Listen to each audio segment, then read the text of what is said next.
Bienvenue sur TV8 Mont-Blanc pour un nouveau C'est à voir, 26 minutes qui nous emmèneront notamment dans la deuxième partie de cette émission à Chambéry, mais aussi à Annecy pour parler de Family Sphère.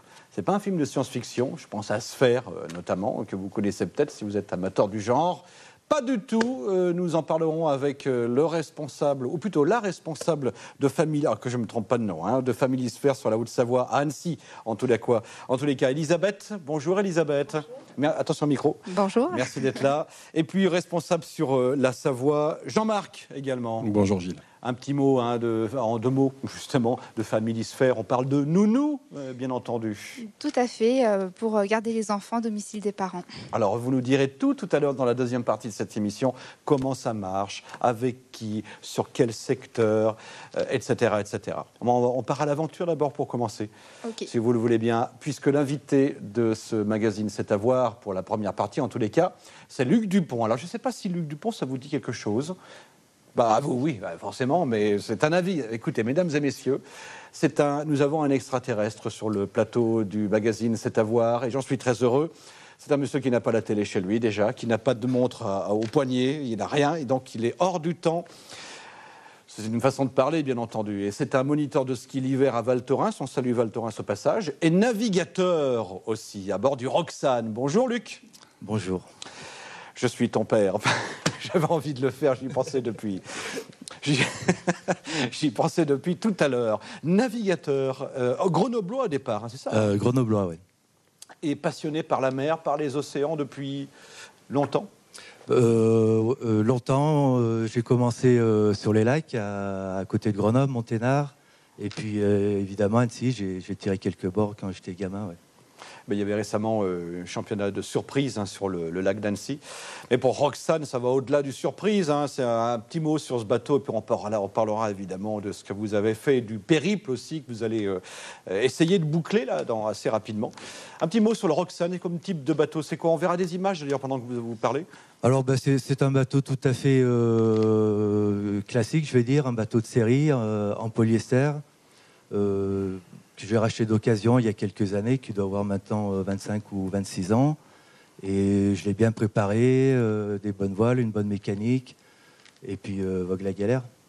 Bonne mécanique, c'est important, puisque la mécanique est là en cas de problème, en cas de panne de vent, par exemple, c'est ça hein? Ouais, panne de vent ou trop de vent. Des fois, si on est coincé au fond d'un fjord et qu'il faille sortir parce qu'il y a de la vague, il y a du courant, donc ça... Des fois, ça dépanne. J'essaye de m'en servir un peu le moins possible quand même. Bah oui, mais c'est rassurant, je veux dire, de savoir qu'il y a cette assistance mécanique qui, à tout moment, peut prendre le relais. Bon, psychologiquement, je pense que ça aide. Enfin, j'en sais rien. Hein, mais... Oui, tout à fait. D'autant que je navigue souvent soit en solitaire ou en équipage très réduit, le maximum à 2. Donc, c'est bien d'avoir ce petit secours. Ouais. Luc, vous allez essayer de boucler le passage du Nord-Ouest. Alors ça, je vais vous demander évidemment qu'un petit éclairage. Hein. On est dans l'Arctique, hein, c'est ça le passage. Hein, c'est là où se rejoint, c'est le passage le plus au nord, j'allais dire, hein, entre l'Atlantique et l'océan Pacifique. Alors c'est le passage qui relie l'océan Atlantique. Donc on va dire entre le Groenland et la terre de Baffin. On passe au nord de la terre de Baffin. On longe le nord du continent américain et la sortie est au détroit de Bering. Un périple que vous avez... Pacifique. Voilà, absolument. Alors, donc c'est le passage du nord-ouest, c'est de passer de l'océan Atlantique à l'océan Pacifique. Et alors, on ne s'imagine pas quand on ne fait pas de navigation, ce qui est mon cas, hein, mais il y a une différence, c'est le jour et la nuit entre l'Atlantique et le Pacifique. Au niveau des conditions de navigation, du climat le climat reste le même puisqu'on est globalement sur la même latitude. Donc, Bering, c'est l'Alaska. Et l'Alaska, l'hiver, est également complètement gelé. En tout cas, aventure que vous avez déjà débuté, hein, parce que là, on va y venir. Hein, le but, c'est de terminer. Ouais. Alors, je suis parti là, je vais attaquer ma 5e saison dans le Arctique, on va dire, de navigation polaire. Le nord de la Norvège, et en 2009, j'étais au Spitsberg. Après, je suis redescendu sur l'Islande, le Groenland. Et puis, depuis l'été dernier, donc, j'ai attaqué le passage réellement, donc à partir de Upernavik, au Groenland. Traverser toute la mer de Baffin, passer au nord de la terre de Baffin, Et puis après, se faufiler entre des îles et des petits passages jusqu'à l'île Victoria actuellement à Cambridge Bay. Avec des superbes images que l'on voit là, parce que alors là en l'occurrence, je ne sais pas si c'est un glacier, ben là oui en l'occurrence, hein. Dans des ces icebergs, contrées, il faut être vigilant en fait, hein, parce qu'il y en a beaucoup. Voilà, alors ça c'est la baie de Disco au Groenland et voilà, c'est un petit peu tous les jours comme ça. Sauf que là c'est bien parce qu'il fait beau et je prends des photos quand il fait beau.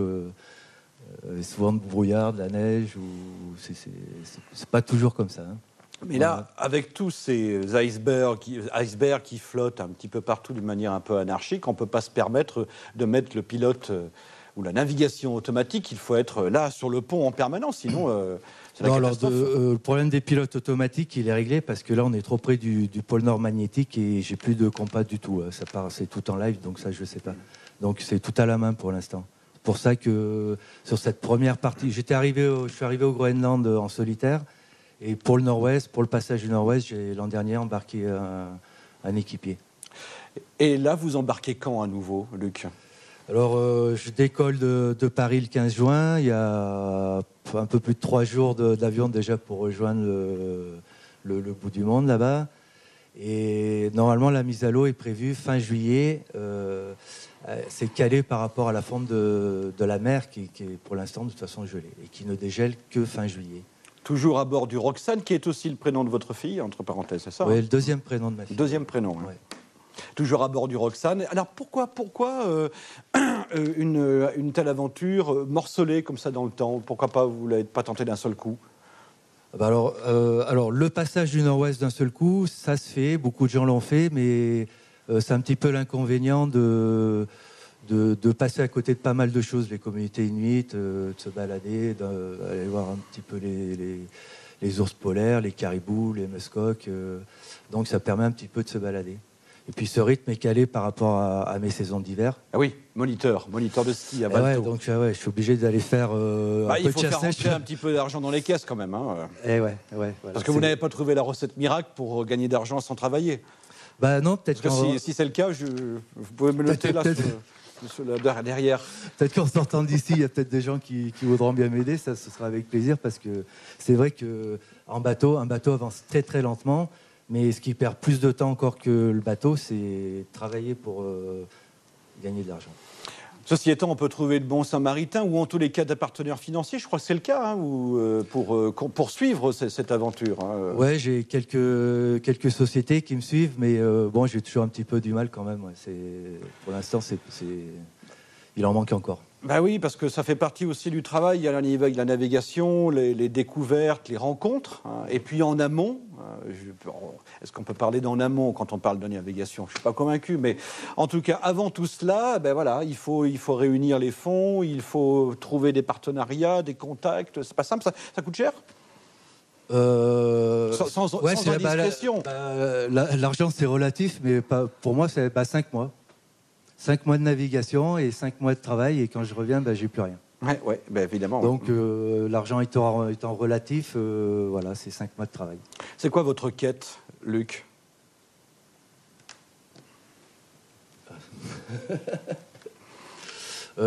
Voir ce qu'il y a derrière l'horizon, peut-être. Donc derrière l'horizon, plus on avance, plus l'horizon recule, et c'est pour ça que je continue d'avancer. Et puis vous n'avez pas fini, hein, parce que c'est un petit filou cet horizon. Hein. Oui, puis je ne suis pas encore très vieux, donc j'ai encore de la marche devant moi. Donc vous avez quel âge ? 53. Ah ça va, 53. Ouais, c'est bien. Ouais, super. Ça reste. Bon, en tous les cas, l'idée c'est pas de relever un défi de fou, d'étonner la terre entière par vos exploits. C'est pas ça la quête. Non, parce que finalement, maintenant, je trouve qu'avec les moyens modernes de navigation, notamment le GPS et l'ordinateur, l'Iridium qui permet d'avoir les fichiers météo, et si on se cale bien sur la météo, finalement, c'est pas si terrible que ça. Je pense aux anciens à Tabarly, par exemple, qui partaient, ils regardaient rien, quoi. Donc, ils ne se calculaient pas la météo, puis souvent ils se faisaient ramasser juste à la sortie du port. Donc moi, ça m'arrive plus maintenant. Oui, parce qu'avec ces appareils, quand un grain se présente, votre but, c'est pas de rentrer dedans pour aller plus vite, c'est si possible de le contourner. Non, alors ça fait une bonne trentaine d'années que je navigue. J'ai déjà un tour du monde à mon actif ou quand j'étais plus jeune, et là j'étais plus comme ça. C'est vrai? Ah ouais? Ouais, j'aimais bien. J'attendais mais je regardais la météo et j'attendais le coup de vent pour sortir. Et puis un jour, vous avez vu de loin la grande dame en noir qui se rapprochait. Vous avez dit, oh là là, non, non, mauvais contact. Ouais, puis bon, je me suis peut-être un peu assagi, donc maintenant je regarde la météo et si c'est pas bon, ben, j'y vais pas. Avec de belles aventures par le passé, vous l'avez dit, et des frayeurs quand même aussi parfois. Tout à l'heure, avec les deux autres invités, hein, on parlera ensemble tout à l'heure. Hein, vous nous avez raconté hors antenne, mais il faut en faire profiter les téléspectateurs si vous le voulez bien. C'était en Australie, ou en tout cas au large de l'Australie. Vous aviez eu un problème avant avec le mât qui s'était arraché, hein, c'est ça? Ouais, alors dans 92, je suis avec un autre bateau, je suis parti de l'île de Vendor en Méditerranée pour un tour du monde qui était supposé, alors en solitaire et supposé sans escale, sur la route des Clippers, ou ce qu'on peut appeler aussi la route du Vendée Globe. Et passer le sud de l'Australie, un petit peu au large, au nord des Kerguelen, j'ai perdu un mât. Donc je me suis retrouvé un petit peu dans l'embarras, mais bon, après 15 jours sous gréement de fortune, j'ai pu relier l'Australie. Ouais. Donc ça fait partie un peu des grands moments. Et, bon, oui, on s'en rappelle quoi. Mais là, c'est que le début. Ça, c'est que le début, parce qu'en arrivant justement là-bas, un petit peu au large, il y a ça se trouve au moment, hein, je fais simple, hein, après je vous laisse parler, ça se trouve à un moment où il y a la marine australienne, avec des gros, énormes bâtiments de la marine australienne qui est en exercice. Ouais, alors quand j'ai perdu le mât, bon, j'étais pas du tout en situation de naufrage ni quoi que ce soit, donc tout allait bien, la coque avait été impeccable. J'avais de quoi manger et de l'eau, donc je me suis débrouillé pendant 15 jours tout seul. Et à l'époque, j'avais pas d'Iridium, pas de GPS, pas d'ordinateur, bien sûr. Et je me suis débrouillé pendant 15 jours pour relier l'Australie. Sauf qu'arrivé proche, je me suis retrouvé sur la route des cargos, donc j'étais pas très manœuvrant, moteur en panne, évidemment. Et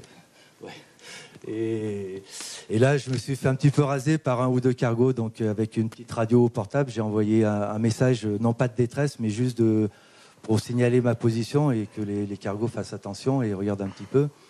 Et là, je suis tombé donc sur le premier qui a répondu à mon appel, c'est ces deux gros bateaux qui étaient en manœuvre atomique. Donc ils ont tout arrêté et ils sont venus m'accompagner, m'ont remorqué jusqu'à l'entrée du port. Je ne suis pas la cible. Je ne suis pas la cible. Non, mais alors, c'était rigolo. Enfin, si j'ai encore 2 minutes, non? Oui. 1 minute, alors. Non, parce que je me rappelle, une des premières très, très belles journées, très, très chaud, et j'en avais profité pour prendre une bonne douche.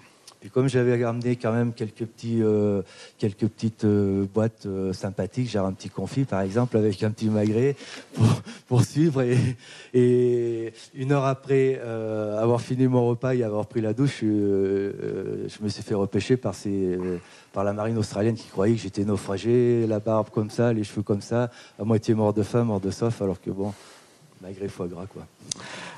Ben oui, c'est ça le deuxième effet. Ouais, ça peut être comme ça aussi l'aventure. Ouais. En tout cas, c'est un peu incroyable. Et vous imaginez la marine australienne avec ses plus gros bâtiments, essais atomiques ou nucléaires, peu importe, qui arrête les essais, qui rentre à cause. Il est là, il est chez nous, on l'a trouvé. Ouais, parce que la première chose qu'ils ont fait, c'est me proposer un hamburger ketchup. Alors là, j'ai pas pu. Désolé. Vous savez qu'à propos de hamburgers et de foie gras, vous avez Marc Vera qui fait de superbes hamburgers au foie gras, son société. Donc les deux peuvent parfaitement se marier. Non, pas les leurs. Pas les leurs, les leurs n'étaient pas. Et sur le panneau qu'on a vu s'afficher, il y a un site internet où on peut vous suivre. Oui, www.lesnavigationsdelucos.com. Avec des images, il y a des petites vidéos qu'on peut voir sur le site aussi. Pour l'instant, pas trop de vidéos, mais alors une quantité énorme de photos. Elles sont splendides. Et puis le récit de mon tour du monde aussi, le premier, et puis toutes les saisons qui se suivent, et puis d'autres renseignements. Voilà.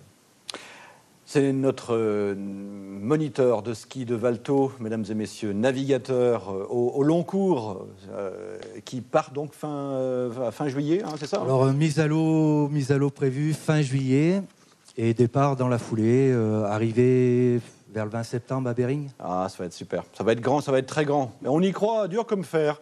Et puis, bon, on vous suivra, évidemment. Venez faire un direct. Sur le bateau? Non, à l'arrivée. À l'arrivée? En Alaska. J'en parle tout à l'heure, dès tout à l'heure à mon patron. C'est la porte à côté. Allez, vite, si on part maintenant, je peux y aller en vélo. Bon, on vous suivra en tous les cas par le biais du site internet. Et puis quand vous rentrez en terre de Savoie, j'entends, hein, vous revenez nous en parler? Ah bah avec plaisir. Bon. Avec quelques vidéos cette fois pour cette Ça serait bien, ouais, ça serait super. Ok, pas de problème. Merci. On